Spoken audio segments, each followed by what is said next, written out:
오늘도 귀한 날 허락하여 주셔서 속회를 이끌어가고 담당하는 우리 리더들에게 하늘의 은혜를 주시니 감사합니다. 말씀이 벗이 되게 하여 주시옵시고 그 말씀을 동행하는 그 축복과 은혜를 누리게 하여 주시옵시며 우리 속장님들과 지역장님들을 통하여 우리 속회가 더욱더 하나님 보시기에 아름다운 공동체가 되도록 복 내려 주시옵소서. 오늘의 모든 일정을 주님께 의탁하오며 살아계신 예수 그리스도의 이름으로 기도드립니다. 아멘. 네, 오늘은 12과의 말씀인데요. 잘 아시는 내용입니다. 선한 사마리아인 비유가 나오는 누가복음 본문의 장면이고요. 우리 속회공과 12과를 앞서서 오늘 이제 공과 교육은 사실은 조금 이렇게 더 깊게는 우리가 나누지 않는 이유는 속회의 날 때 나오는 본문입니다. 벌써 이제 속회의 날이 다가오고 있어서 돌아오는 주일이 셋째 주일이고요. 그리고 우리 이 셋째 주일이 지나면 넷째 주가 저희 정령교회가 속회의 날로 모이잖아요. 그때도 말씀드렸다시피 이제 주일을 보내고 보고를 하시고 나서 속회를 이제 주일날 모여주시면 되는 겁니다. 이해가 되셨죠? 그래서 뭐 우리는 열심히 있어서 뭐 주중에도 모이고 주일도 모이고 뭐 괜찮으시지만 공과로 보면 이번 주에 지금 11과를 지금 하고 있는 것이고요. 그리고 이번 돌아오는 셋째 주일이 지나면 우리 12과를 하게 되는데 이 12과는 속회의 날로 주일날 1시 반에 모였을 때 우리 담당하시는 우리 사역자가 말씀을 이렇게 전하게 됩니다. 제가 지역장님들한테 다시 한번 안내를 드리겠지만 지난번에는 우리 교구장님 주관으로 임사를 맡아주셨고요. 이번에는 우리 무화과나무 지역에서 임사를 정해주셔서 무화과나무 지역 안에서 어느 분도 괜찮습니다. 그렇게 우리 사회자와 기도자 이렇게 정해주시면 그분들의 인도에 따라서 여는 찬양과 그 다음에 사회자의 인도에 따라서 우리 연합으로 함께 예배를 드리고 그 예배가 마치게 되면 우리 속별로 모임을 가지셔서 보고를 해주시면 이제 주일날 역시 카운팅을 지금 이렇게 지혜롭게 시작하고 있거든요. 그러니까 그렇게 저희들이 이제 하다 보면 자리 잡을 거라 여겨집니다. 그래서 이번 속회공과는 다시 한번 우리가 연합으로 예배 드릴 때 우리 앞에 서시는 우리 사역자가 말씀을 전하시게 되는데 그래도 또 개별적으로 속회를 드리는 팀들도 있고 속회공과 교육을 위해서 한 번 더 우리가 나누도록 그렇게 하겠습니다. 오늘 본문은요, 누가복음 10장 25절로부터 37절까지의 말씀인데요. 이제 누가복음 말씀을 통해서 우리가 이제 이 키워드를 좀 이해하면 좋겠다라고 생각이 됩니다. 제목은 너도 이와 같이 하라. 기억이 나시죠? 네, 이제 선한 사마리아인의 이야기가 나오면서 물어봤던 예전 성경에서는 율법사, 그리고 오늘 우리가 보고 있는 세번역 성경에서는 율법 교사인데 이 율법 교사에게 너도 이와 같이 하라. 굉장한 이야기입니다. 이 이야기가 우리에게 부담이 되지 않기를 간절히 바랍니다. 우리 10장 25절로부터 37절까지가 이제 이 선한 사마리아인 나오는 이야기의 단락인데요. 여기서 보시는 율법 교사, 이 율법 교사, 예전 성경에서는 율법사라고 했거든요. 네, 교사. 근데 이제 얘가, 헬라어로는 노미코스라고 써져 있어요. 그러니까, 이제 이게 우리나라 말은 아니잖아요. 그러니까 이 노미코스라고 하는 말은 뭐냐면, 그냥 율법 교사 중에 한 사람. 근데 이제 율법 교사들 중에 이렇게 상중하가 있을 수 있잖아요. 네, 우리가 지식적인 부분이나 그 권위가 있을 때 다 똑같진 않잖아요. 그러니까 어떤 영적 권위, 오는 어떤 지식적 권위, 뭐 이런 거 있는 거를 생각해 보신다면 이 노미코스라는 말은 무슨 얘기냐면 율법을 가르치도록 위임을 받은 서기관들 중에서도 최고의 사람들, 네. 이게 굉장히 좀 중요하죠. 그러니까, 죄송한 표현이지만 어리버리하다가, 근데 저분이 아주 뛰어나시다고 하는데, 내가 율법 교사인데, 나 너무 궁금한데? 이렇게 물어봤다는 게 아닌 거죠. 이 율법 교사를 쓴 노미코스라는 말 자체가, 그러니까 어떤 말이냐면, 오늘 성경에서도 분명하게 이야기했듯이 예수님을 시험하려고, 그리고 자기의 의를 드러내려고 하는 것이 지금 이 본문을 우리들이 마주대할 때 굉장히 필요한 일입니다. 그러니까 다시 말씀드리면 영생을 얻는 길이 정말 뭘까? 이렇게 해서 지금 예수님한테 영생을 어떻게 하면 얻을 수 있습니까? 라고 묻는 게 아니라 사실은 굉장히 건방지고 위선적인 태도를 가지고 눈빛도 썩 좋지 않았을 거라 여겨집니다. 그러면서 묻는 거죠. 사실 복음서를 보시면 예수님에게 묻는 질문들, 바리새인이라든가 뭐 안식일에 밀 이삭을 잘랐을 때 그걸 얘기한다거나, 그 다음에 예수님께서 세리들과 창녀들과 죄인들과 어울렸을 때 어떻게 저렇게 먹고 다닐 수 있느냐 이렇게 얘기할 때 보면 그들은 정말 눈에 불을 켜고 지금 찾는 거죠. 이게 조금씩 이해가 됩니다. 어렸을 때는 잘 몰랐는데 누군가를 죽이려고 할 때, 누군가를 모함하려고 할 때, 누군가를 어떻게든 끌어내리려고 하는 인간의 심성, 우리의 인간의 그 아주 그냥 하여튼 그 냄새나는 마음을 사실은 인터넷만 가보면 볼 수 있거든요. 사실은 인간들은 다 외롭고 때로는 힘들고 친구가 필요하고 이런데 그걸 그냥 부정하면서 끝까지 사람들을 끌어내려고 하는 정말 무서운 거 아닐까요?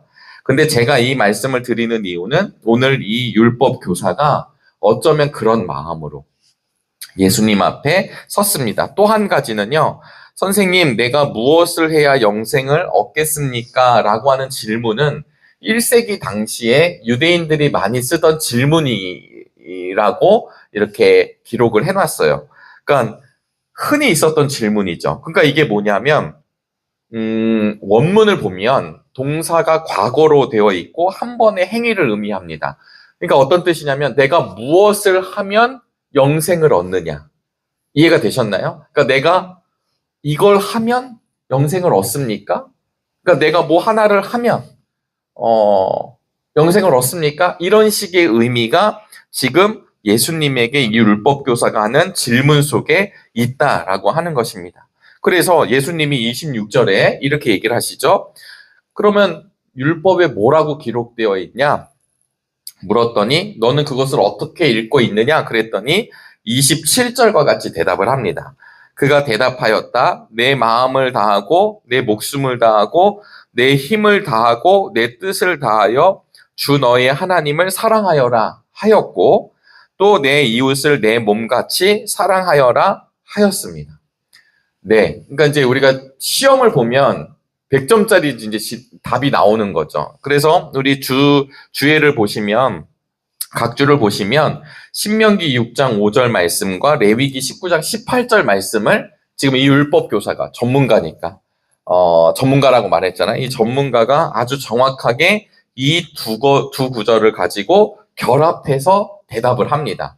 원문에 보시면 신명기 6장 5절은 마음을 다하고 성품을 다하고 힘을 다하고 내 하나님 여호와를 사랑하라는 거고 19장 18절에는 원수를 갚지 말며 동포를 원망하지 말고 이웃 사랑하기를 내 몸과 같이 하라. 나는 여호와이니라. 나는 하나님이라. 이게 이제 레위기 19장 18절의 본문인데 이 두 구절을 잘 믹싱해서 이야기를 하고 있습니다.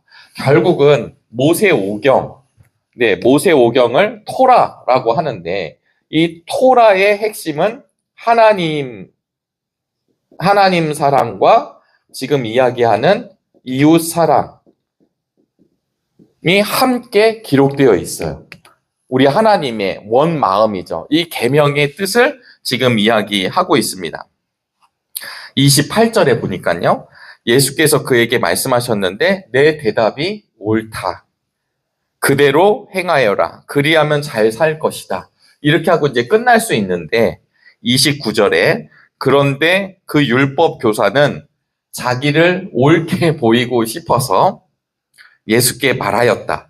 그러면 내 이웃이 누구입니까? 여러분 이제 의도가 너무 보이잖아요. 이 본문을 우리가 잘 알기도 하지만 의도가 보이는 것입니다. 이 의도가 무엇이냐면 나 이웃 사랑 잘하고 있어, 율법 교사로서. 근데 또 이게 아주 메시아라고도 부르고 이분에 대한 아주 소문이 자자하니까 이 랍비가 나한테 무슨 이야기를 하는지 혹시 네가 얘기하면 나는 들을 수 있다라고 하는 말도 지금 숨겨져 있는 것입니다. 그러니까 율법을 통해서 잘 알고 있고 내가 그 율법도 잘 실천하고 있다라고 하는 것을 지금 보여주고 있습니다. 그러면서 뭐라고 얘기했냐면 다시 한번 보면 그러면 내 이웃이 누구인가? 그러니까 이 율법 교사는 저희가 그냥 상상해 보면 어려서부터 이렇게 하는 일들을 잘 했을 거예요. 안 하지 않았을 것입니다. 그러면서 은근히 내가 옳게 살아왔다라는 걸 드러내고 있고 또 은근히 자랑하기도 하고 있고요. 그리고 지금 말씀하신 대로 예수님이 이웃이 여기도 이웃이야 라고 이야기하면 충분히 내가 내 몸처럼 사랑할 수 있다는 것을 보여주려고 하는 마음이 있습니다. 그런 상황 가운데 그러면 내 이웃이 누구인가? 라고 하는 질문 앞에서 예수님이 우리가 잘 아시는 선한 사마리아인 비유를 이제 시작합니다. 여러분 아시겠지만 우리 이제 이스라엘 지도를 이렇게 보시면요. 여기 이제 예루살렘이 있으면 조금 내려가면 여기가 여리고거든요. 근데 예루살렘은 800m 고지예요. 그래서 사실은 이스라엘을 이렇게 보시면 이스라엘은 이렇게 쭉 내려가는 지형입니다. 그래서 아시다시피 사해 지역은 밑으로 가잖아요. 제가 알고 있는 이제 정보는 뭐냐면 제가 군사력을 잘 모르지만 이스라엘이 굉장히 조그만 나라잖아요. 그런데 이스라엘의 공군력이 그렇게 좋대요. 제가 성지순례를 갔었을 때 그곳 가이드 하시는 이제 히브리 대학에 계셨던 분에게 들었던 이야기인데요. 왜 그러냐면 유럽 그 공군력이 좋은 이유는 여기가 이제 지면이잖아요. 그런데 아까 말씀드린 대로 이렇게 사해가 가장 낮은 곳이잖아요. 그러면 이 사해 근처, 그러니까 쿰란 공동체가 있었던 근처, 우리가 알고 있는 예루살렘 밑으로 보면은 이제 광야길 같은 사막 같은 데인데요. 공군 기지가 이런 데 있다는 거예요. 네, 우리 공군 기지가 여기 이제 지면 밑에 있는 거죠. 레이더로 보면. 그러면 여기에서 비행기가 뜨면 레이더에는 안 걸리지만 땅에서는 이제 높이 날아가고 있지만 레이더상에서는 지면 밑에 있으니까 발견을 못 한대요. 그래서 얘가 쭉 그냥 안 보이는 거죠. 이스라엘 공군 전투기들이 쭉 가다가 어느 순간에 이제 이게 딱 떠 있는 거예요. 그러면 이제 이미 발견이 늦었고 공격을 받아서 또 이 이스라엘의 이 공군의 능력이 굉장히 뛰어나다는 얘기예요. 이게 지리적 특성을 이용한 것이라고 이야기를 들은 적이 있습니다. 제가 이야기를 드린 건 지금 예루살렘이 800m지만 점점 내려가서 여리고가 밑으로 내려가는 거죠. 그러니까 위에 지방에서 밑으로 내려가는 길이고요. 그리고 여리고가 이제 한 25km에서 28km 정도 떨어져 있는데 25km에서 28km의 예루살렘에 근접한 가장 큰 도시예요. 그러니까 이 도시에 우리가 6월절이 된다거나 이러면 지방에서 올 때 여리고가 거점이 되고 여리고에서 오르막을 올라서 고갯길을 지나서 동굴 같은 데를 지나서 험한 길을 걸어서 예루살렘으로 입성하기 때문에 다시 말하면 여리고에 이런 숙박 시설이 잘 돼 있고 그리고 이 여리고가 지나고 나면 이제 예루살렘까지는 한 번에 이제 다른 도시들이 없기 때문에 가야 되는 거예요. 그럼 이제 뭐가 있냐면 우리나라 표현으로 보면 이제 산적들이 이제 포진해 있는 거죠. 그래서 순례객들이 지나갈 때. 근데 순례객들이 너덜너덜 이렇게 지나가는 거 아니잖아요. 제사를 드리기 위해서 돈을 가지고 가든지 재물을 가고 가든지 6월절 순례를 위해서 오는 이 사람들을 습격을 해서 이 도적대들이 돈을 버는 거예요. 돈을 번다기보단 살아가는 거겠죠. 강도떼들입니다. 그러면 강도떼들이 부드럽게 야, 돈 하나 주면 내가 안 잡아먹을게. 이렇게 하면 얼마나 좋을까요? 아주 그냥 사람을 그냥 반 죽여놓고 그냥 그렇게 팽개치는 거죠. 이런 게 지금 예수님이 갑자기 생뚱맞게 이야기를 꺼낸 게 아니라 이미 이 지역에서는 이런 일들이 다반사였고 빈번했다라는 것이 학자들의 주된 이야기입니다. 자, 그런 상황 가운데 한 사람이 강도들을 만났어요. 옷을 벗기고 때리고 거의 반 죽어서 이렇게 널브러져 있습니다. 마침 31절에 보니까 어떤 제사장이 그 길로 지나갑니다. 이 강도 맞은 사람에게는 얼마나 행운일까요? 제사장이라고 한다면 당연히 여리고에서도 거주하고 제사 일을 위해서 왔다 갔다 하는 그런 제사장을 이야기합니다. 성전 제사를 마치고 집으로 갈 수도 있었습니다. 그런데 이 강도 만난 사람에겐 희망이었지만, 왜냐하면 하나님의 일을 하는 사람이었고 하나님과 인간 사이의 중재 역할을 하고 있는 제사장인데, 이 제사장이 그 사람을 보고 피하여 지나갑니다. 네, 피하여 지나갑니다. 그리고 32절에 이와 같이 레위 사람도 또 등장을 해요. 레위 사람은 조금 다른 말로 표현하면 교회를 섬기는 사람들, 하나님의 제사를 돕는 사람들, 레위 그 제사장들을 돕는 지파잖아요. 레위 지파 사람들이잖아요. 그러니까 제사장들을 보조할 거고, 목회자들을 보조할 거고, 예배를 준비할 거고, 그 다음에 성가대 역할도 할 거고, 문도 지키고, 성전의 기구들도 운반하고 깨끗하게 준비하는 그런 사람들.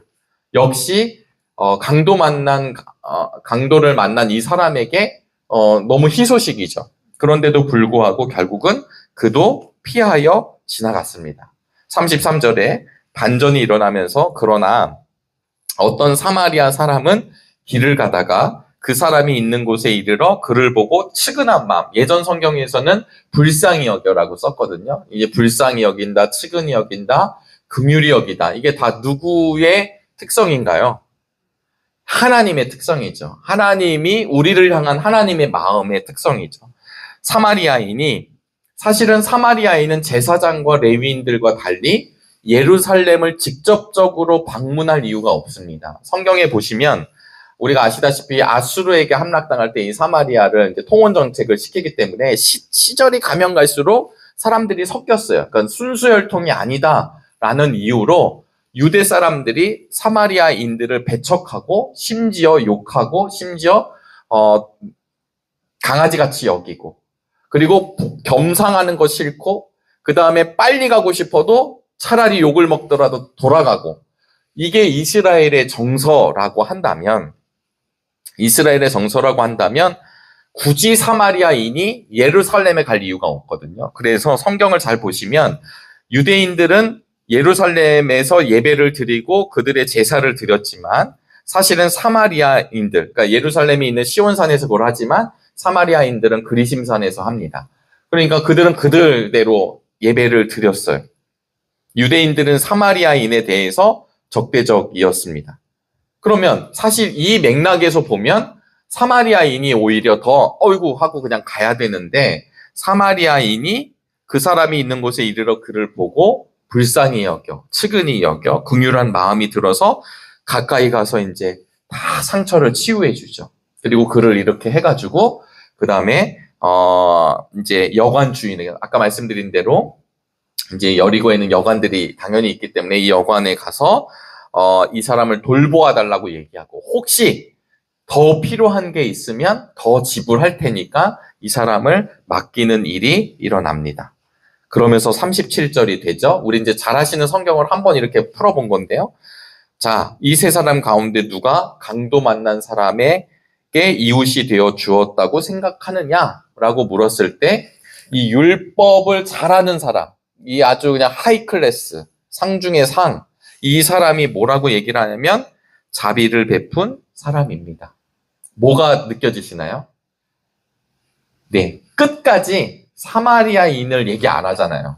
아주 그냥, 그러니까 이 얘기를 하지 않습니다. 그 사마리아인이 강도 만난 자의 이웃이 된 겁니다. 이게 누가 봐도 답이 명확한데 그 얘기를 하지 않고, 그러니까 사마리아인을 인정할 수는 없지만 어떤 사람이 친구인지 이웃이 되는지는 자비를 베푼 사람이다.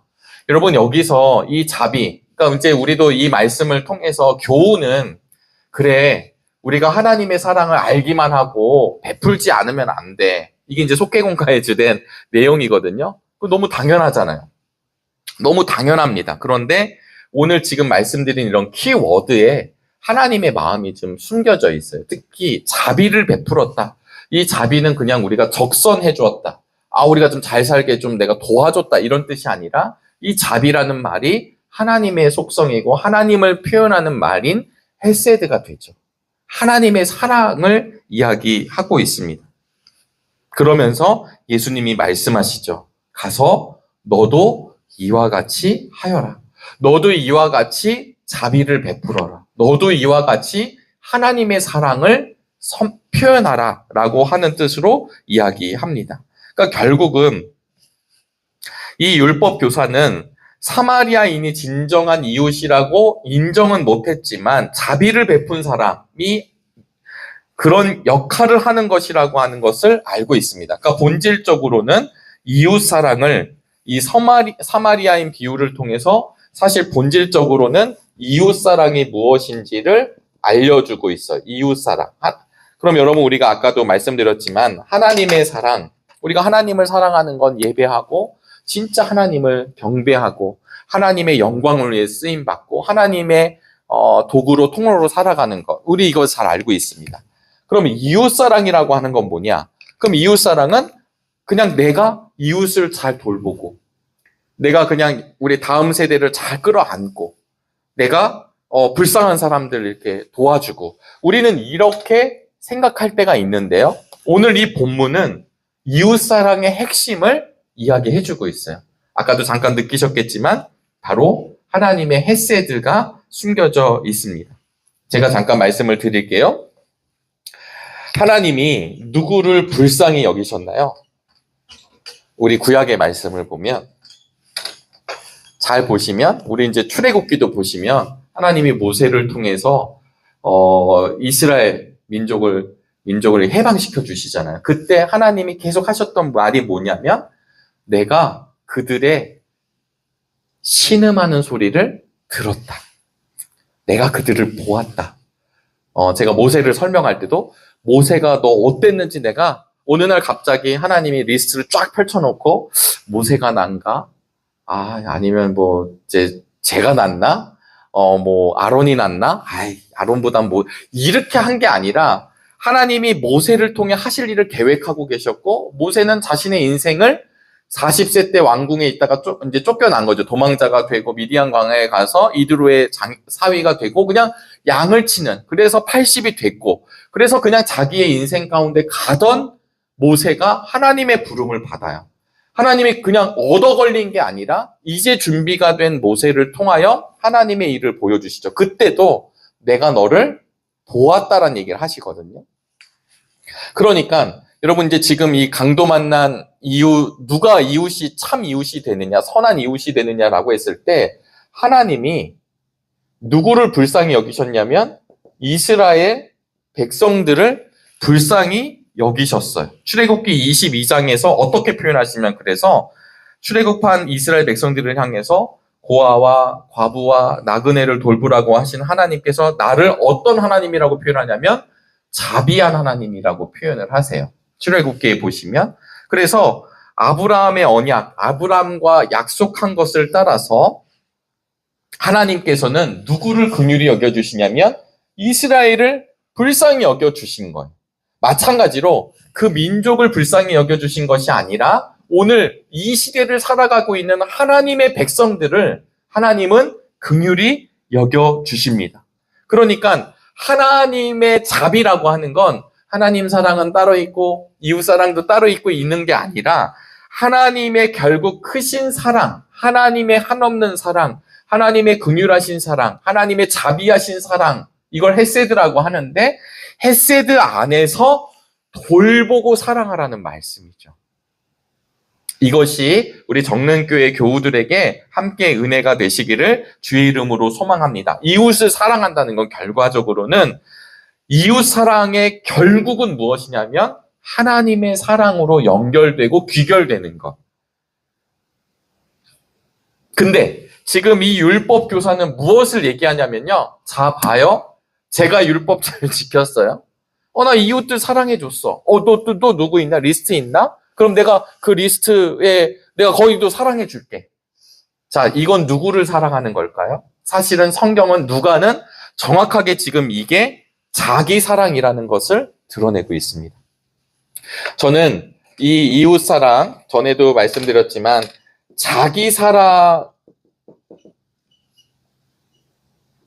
아니라 자기 사랑을 하는 것이 아니라 하나님 사랑, 하나님의 사랑 안에 거하는 역사가 바로 거하는 역사가 그리스도인이 되는 것입니다. 하나님의 사랑 안에 거하는 사람. 하나님의 사랑이신 십자가 안에 거하는 사람. 그래서 이웃사랑이라는 게 우리가 자선단체를 좀 돕고 구제하고 뭐 돌보고 내가 선한 일을 하고 물론 결과적으로는 이렇게 나오겠죠. 저희들의 그 헌신과 봉사, 섬김으로 나오지만 그렇게 해서 노숙인들도 섬기고 그렇게 해서 우리 홀로 된 여인들도 섬기고 고아 우리 아이들도 섬기고 그걸 위해서 때로는 우리가 뭐 돕기도 하고 후원하기도 하고 하죠. 근데 그게 나를 사랑해서 하는 게 아니라 그 결과가 하나님을 사랑으로 연결된다라고 하는 것입니다. 그래서 누가복음 6장 27절로부터 33절에 보시면 원수를 사랑하라고 예수님이 말씀하세요.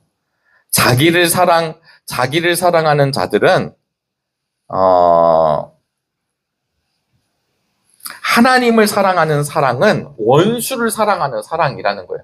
그러면 이제 이렇게 반문할 수 있겠죠. 원수를 어떻게 사랑할 수 있을까요? 제가 우스갯소리도 만들지만 내 돈 20만 원 떼어먹은 사람은 용서할 수 있지 않을까요? 그냥 엎닥샘 치면 되니까. 근데 내 돈 전부를 사기를 맞아서 내 돈 전부가 날아갔다. 그러면 뭐 그럴 수도 있지. 이런 사람이 몇 명이나 될 수 있을까요? 제정신이 아니고서는.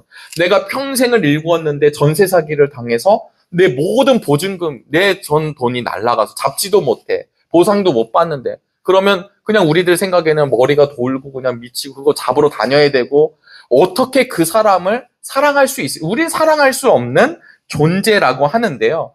나를 사랑해주는 사람을 사랑하는 건 누구나 한다는 얘기를 예수님이 전하면서 원수를 사랑하는 것이 바로 나를 사랑한다라는 것. 그래서 지금 율법 교사가 한다는 그런 사랑은 죄인들도 한다는 사랑인 거예요. 강도들도 하는 사랑. 그냥 영원히 멸망받을 사람들도 서로 자기를 사랑해주고 내가 좋아하는 사람끼리 사랑하는 건 할 수 있다라고 하는 것입니다. 그러면서 누가복음에서 어떤 말씀을 하시냐면 남에게 대접을 받고자 하는 대로 너희도 남을 대접하라라는 말씀이 오늘 말씀과 연결이 돼요. 오늘 선한 사마리아인의 비유를 보시면 강도 만난 자에게 정말 필요한 것은 무엇이냐면 진짜 이웃의 도움이 필요한데 이 이웃의 도움을 지금 하나님을 사랑한다는 사람들이 하지 않고 선하다고 우리가 여기는 사마리아인, 어쩌면 경계선에 있는 사람들, 어쩌면 그들은 세속적인 사람들이라고 이야기했던 그 사람이 오히려 하나님의 사랑을 드러내고 있다라는 반전이 지금 예수님의 입술을 통해서 드러나고 있습니다. 조금만 더 가보시면 우리 누가복음 11장에 이런 표현이 있거든요. 11장 우리 성경을 한 장 넘겨보시면 11장 21절 22절에 이런 표현이 있습니다. 힘센 사람이 완전히 무장하고 자기 집을 지키고 있는 동안에는 그의 소유는 안전하다. 맞는 말이죠. 22절입니다. 그러나 그보다 더 힘센 사람이 달려들어서 그를 이기면 그가 의지하는 무장을 모두 해제시키고 자기가 노력한 것을 나누어 준다. 제가 힘이 세요. 여기 다 문지기 하고 있죠. 근데 갑자기 저보다 더 센, 제가 이렇게 떠올리는 사람 중에 힘센 사람은 누구냐면, 이렇게 최홍만, 이런 사람. 아니면 강호동, 이런 분. 방송인이라 그렇지 되게 무섭다고들 그러더라고요. 진짜 힘도 세고. 그런 사람이 저랑 맞닥뜨리면 제가 힘으로 제압할 수 있을까? 아니면 제압을 당할까요? 제가 제압을 당하죠. 지금 누가복음 11장 21절, 22절에 지금 그 이야기를 하고 있습니다. 이 말을 한 이유가 뭐냐면 지금 세상의 죄인들이 사단의 권세에 다 잡혀 있어요. 힘센 자에게. 근데 더 힘센 자가 오면 그 힘으로부터 다 무장 해제를 시키고 풀어내는 거예요. 소유가 바뀌어요. 이게 뭐냐면 십자가라는 거죠. 지금 예수님이 바알세부를 이야기하면서 더 힘센 자가 무엇이냐? 바로 그 하나님이 십자가로 오셔서 붙들린 사람. 지금 이게 강도 맞은 백성들이잖아요. 이 죄인들이고 그냥 마귀에게 사로잡혀 있고 지금 이게 영원히 죽을 수밖에 없는 건지도 모르는 채로 마귀에게 속아서 살아가고 있는 사람들을 십자가의 능력으로 다시 하나님의 사람으로 변화시켜 주시고 그를 영원한 생명으로 삼아 주신다라고 하는 것이죠. 그런데 이렇게 오신 십자가를 걸어가시는 예수님을 두 손 들어 환영했던 것이 아니라 사람들은 뭐야, 우리가 생각한 구원은 이런 거 아니에요. 그리고는 예수님을 십자가에 못 박으라고 한 것. 물론 못 박으라고 할 때 빌라도 총독이 결정을 내렸고, 그리고 가룟 유다의 배신이 있었고, 뭐 이렇게 몇 명 그 주연급들이 있습니다만, 사실은 누가 못 박으라고 소리를 지르냐면 유대인들이 소리를 지르는 것. 왜냐면 저 사람은 호산나 외쳤던 사람들이 욕을 하기 시작합니다. 이런 강도 맞은 세상에 진짜 참된 이웃으로 오신 분이 누군지를 알려주는 것, 그리고 그분이 누구신지 알고 동행하는 일이 사순절기에 사실은 일어나고 있습니다. 많은 사람들이 남을 나보다 진짜 업신여겨요. 내가 조금이라도 있으면 뭐 돈이 됐든 명예가 됐든 학식이 있든 남을 나보다 더 높게 평가하기보다는 상대를 깎아내리려고 하는 마음이 참 많이 있습니다. 그런데 오늘 율법 교사의 대답 가운데 예수님께서는 뭐라고 얘기하시냐면 가서 너도 이와 같이 하여라 라고 하는 질문은 우리에게 굉장히 강력한 도전이 됩니다. 그래서 나중에 이거는 좀 이렇게 성경 공부할 때 좀 나오는 이야기지만 나중에 율법 교사가 하나님 사랑한다고 하고 이웃 사랑한다고 지금 자기는 다 했다고 이야기하잖아요. 결국 이 율법 교사가 참된 이웃이 되지 못한다는 이야기를 하고 있고 참된 이웃은 자비를 베푸는 분, 하나님의 사랑을 품고 있는 사람이어야 한다라고 이야기하는데 나중에 누가복음 22장 52절 지금 참된 사랑으로 오신 분이 예수 그리스도이신데요. 누가복음 22장 52절에 보면 이제 그 겟세마네 동산에서 예수님을 잡으러 오는데 누가 잡으러 오냐면 대제사장들과 성전의 군관들과 장로들이 군인들에게 검과 몽치를 가지고 나왔느냐 이렇게 표현합니다. 한번 읽어볼까요? 누가복음 22장 52절 말씀이거든요. 52절입니다. 그런 다음에 이제 말고의 귀가 잘린 다음에 52절 이런 얘기가 나와요. 그런 다음에 자기를 잡으러 온 대제사장들과 성전 경비 대장들과 장로들에게 말씀하셨다. 여러분 이게 굉장히 지금 선한 사마리아인일 때 대제사장 그 다음에 레위 사람들이 이걸 그 이웃을 돌보아 주지 않는 것처럼 지금 우리의 진짜 이웃이 되고 참된 이웃으로 오신 예수 그리스도를 누가 부정하냐면 제사장들과 성전 경비대장들과 장로들이 뭘 가지고 왔다고요? 칼과 몽둥이를 들고 예수님을 잡으러 나왔다라는 것을 한번 기억해 보시면 좋겠습니다. 하나님과 이웃을 사랑한다는 대제사장들과 장로들이 하나님의 사랑으로 오신 예수님을 잡으러 왔다. 이 아이러니의 현장, 그 아이러니를 경험하는 것이 우리 사순절 기간의 의미이죠. 내가 예수님을 사랑하고 나는 이웃을 사랑한다고 이야기했던 이 율법 교사가 하나님을 사랑하고 이웃을 사랑했던 율법 교사가 사실은 자기를 사랑하고 있었다라는 것, 이것을 폭로하고 있습니다. 그래서 오늘 제가 성경의 의미는 한번 좀 이렇게 말씀을 나누었지만 우리 속회공과에서는 사실은 무엇일까요? 이웃사랑이라고 하는 건 하나님을 사랑하는 그 마음으로 우리 이웃들, 하나님이 우리에게 맡겨주신 이웃들, 우리 속회의 식구들, 연약한 지체들, 환우들, 우리의 자녀들을 섬기라는 것이죠. 그래서 참된 사랑은 주님의 사랑이 나를 통해 흘러간다는 것이 우리 속도원들을 통해 드러날 수 있게 되기를 간절히 바랍니다. 두 번째는 참 이웃이 누군지를 알아야 한다고 했는데요. 사실 참 이웃, 여기서는 이제 우리 속회공과에서는 사마리아인이 진짜 우리의 이웃이죠. 업신여길 사람이 아니다. 사람 안에 누가 높고 낮음이 있겠습니까? 그리고 혹여나 내가 그 종교성을 가지고 누군가를 판단하거나 정죄하는 일이 벌어지지 않게 되기를 바라고요. 그리고 하나님의 신실한 사람들이 진짜로 하나님을 향한 사랑으로 하나님의 이웃들을 섬긴다는 일을 이 선한 사마리아인 비유를 통해 다시 한번 경험할 수 있게 되기를 바랍니다. 특별히 이제 한국교회에서 이야기가 나오는데요.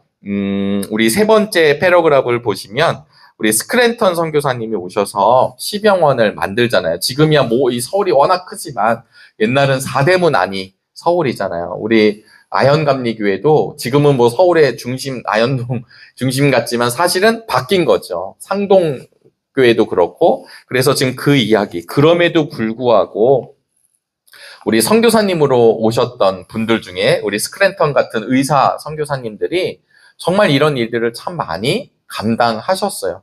그리고 고름을 짜내고 아이들을 돌보고 죽는 사람들 앞에서도 그 현장을 누비고 다니고 그랬었던 이유는 무엇이었냐면 그 하나님이 사랑하는 선교사님들에게 주셨던 사랑을 이웃 사랑으로 그들의 삶 가운데 사역 가운데 펼쳐졌다라고 하는 것입니다.